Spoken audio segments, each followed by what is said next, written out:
vamos entrevistar o professor Humberto Lourenção, que é doutor em Ciências Sociais pela Universidade Estadual de Campinas, Unicamp, professor associado 3 da Academia da Força Aérea, AFA, e professor de Ciência Política do Programa de Mestrado em Ciências Aeroespaciais da Universidade da Força Aérea, a Unifa.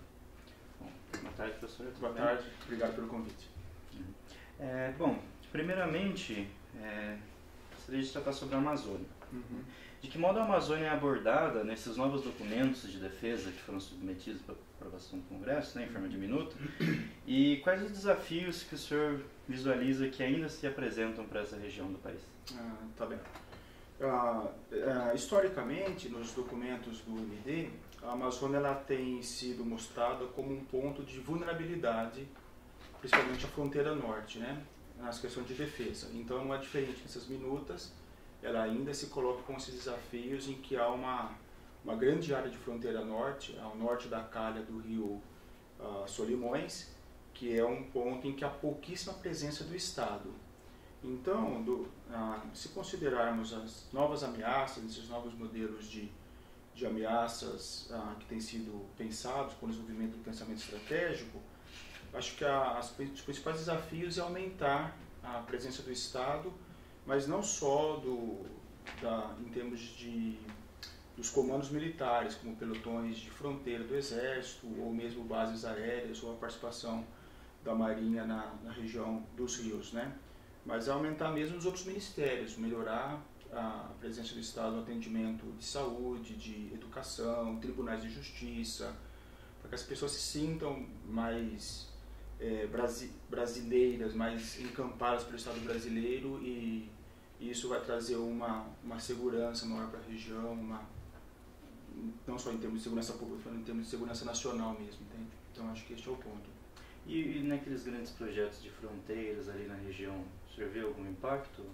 Então, os projetos que foram desenvolvidos recentemente, nas últimas décadas, eles continuam, né? Tanto o Calha Norte como o Civan, mas a execução deles ela foi justamente parcial, justamente nesses itens que eu acabei de citar, sabe?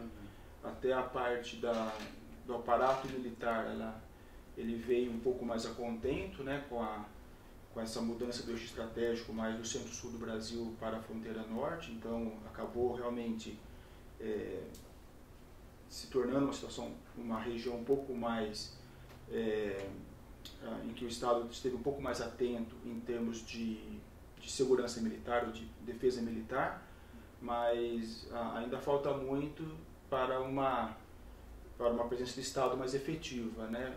Principalmente em termos de justiça, tribunais, juízes, etc., e também atendimento médico hospitalar, saúde e educação. Exatamente. Bom, e ainda na temática dos documentos, sei que também é uma área que o senhor estuda, né, e compreende bem, como que eles tratam as questões relacionadas às relações civis militares? Certo. Bom, só a existência dos documentos já é um avanço, porque o Brasil ele ressente da ausência da participação civil quando se pensa a defesa e a segurança nacional do país, né? E os documentos preconizam que haja uma integração maior do meio acadêmico, dos pensadores de estratégia, de geopolítica, de defesa nacional, com os meios militares, né? Então que haja essa integração maior. Então eu vejo como muito positivo a existência do documento sendo trazido para a sociedade refletir sobre isso antes deles serem efetivamente publicados, principalmente a classe política, né, no nível do parlamento, e depois eles mesmos, os próprios documentos preconizando esta integração maior, e o próprio MD, apesar de não ter ainda uma carreira própria de servidores civis, né, isto ainda é algo que o Estado brasileiro ainda é um desafio a ser conquistado, mas o próprio MD tem feito algumas iniciativas ainda muito modestas, mas já é alguma coisa, né, no sentido dessa integração, de levar fazer um fórum conjunto, né? E da parte da sociedade civil também, não adianta o meio civil acadêmico simplesmente denunciar que as questões de defesa são muito importantes para que somente o meio militar reflita sobre ela. Não, tem sido feito muitas coisas, e hoje a ABED, por exemplo, e os encontros nacionais da ABED, né, é o grande fórum em que tudo isso pode ser discutido com a presença forte de pesquisadores civis e militares, né? Então eu vejo de forma muito positiva. Então. E mudando um pouco a pauta, como o senhor analisa as principais oportunidades e desafios para o desenvolvimento em projetos estratégicos aeroespaciais no Brasil? Certo, daí é algo que estamos bem distantes ainda, né? A aeronáutica, falando exatamente dos projetos espaciais, ela tem a base de Alcântara, né? Que é a base no Maranhão do VLS, né? Do Veículo Lançador de Satélite. De um projeto assim, mais baseado na engenharia nacional, 2 tentativas já foram feitas, né? Uma primeira tentativa em que houve a explosão do foguete, e uma segunda que dias antes da data prevista para o lançamento houve um incêndio muito grande na plataforma de lançamento. Nesta época, cogitou-se o arrendamento para os Estados Unidos, dessa base de Alcântara. Foi na época do governo Fernando Henrique Cardoso, só que os termos deste arrendamento eles estavam muito desfavoráveis ao Brasil, porque ele não demandava nenhum trade-off tecnológico, nenhuma contrapartida.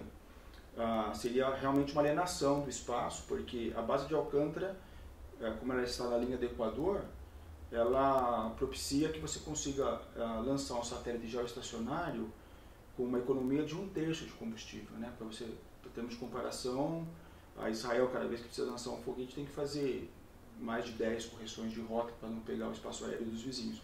Nós não, teríamos toda a plataforma marítima e com menos atmosfera a vencer, né? Só que então, como eu estava dizendo, felizmente, ao meu ver, esse projeto de arrendamento, que era uma proposta do governo Fernando Henrique Cardoso, ele foi barrado no Congresso Nacional, muito pelo lobby das Forças Armadas. Posteriormente, no governo Dilma, após a falência dos acordos com a Ucrânia, com o governo ucraniano, principalmente depois da questão da Crimeia, do litígio com a Rússia, cogitou-se novamente de fazer um arrendamento, só que agora em termos muito mais, numa relação de muito mais igualdade, incluindo essa contrapartida tecnológica de que nós nos apropriaríamos da tecnologia de lançamento de satélites, lançamento que os estados com capacidade de projeção de poder, eles dificultam o caminho de quem não tem essa tecnologia, porque é a mesma tecnologia de lançamento de mísseis, em que você pode pôr uma ogiva nuclear e fazer mísseis intercontinentais, é a mesma tecnologia. Então, mesmo que você claramente faça um projeto não ofensivo, né, que é uma tecnologia para comunicação, para questões de comunicações, de meteorologia, etc., ainda assim há uma resistência dos estados que já detêm essa tecnologia de repassá-las, né?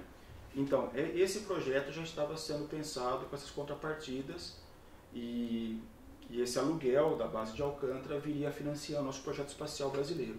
Mas depois, com o golpe que a Dilma sofreu, isso caiu por terra também, né? Então foi um projeto que ficou engavetado, né? Então hoje, sem o acordo com a Ucrânia, com aquela perda que aconteceu com o incêndio na plataforma, em que dezenas de cientistas do ITA, do INPE faleceram, então assim, a perda em termos de cérebros, né, foi incomensurável. Então hoje acho que nós estamos bem distantes de novo, no curto prazo, no médio prazo, nos apropriarmos desta tecnologia, né, aeroespacial.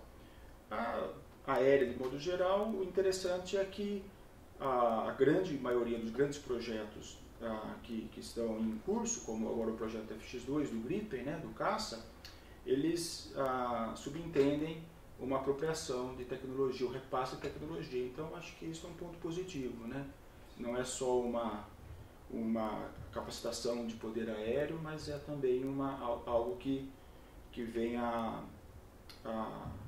trazer um conhecimento mesmo, né? Então, no médio e longo prazo, isso é muito bom. É isso daí. Tá certo. Muito obrigado, professor. É um prazer ter a presença do senhor. Obrigado pelas considerações. Eu que agradeço. Admiro demais o trabalho de vocês aqui, o centro, e ser uma felicidade estar aqui com vocês. Obrigado. Obrigado.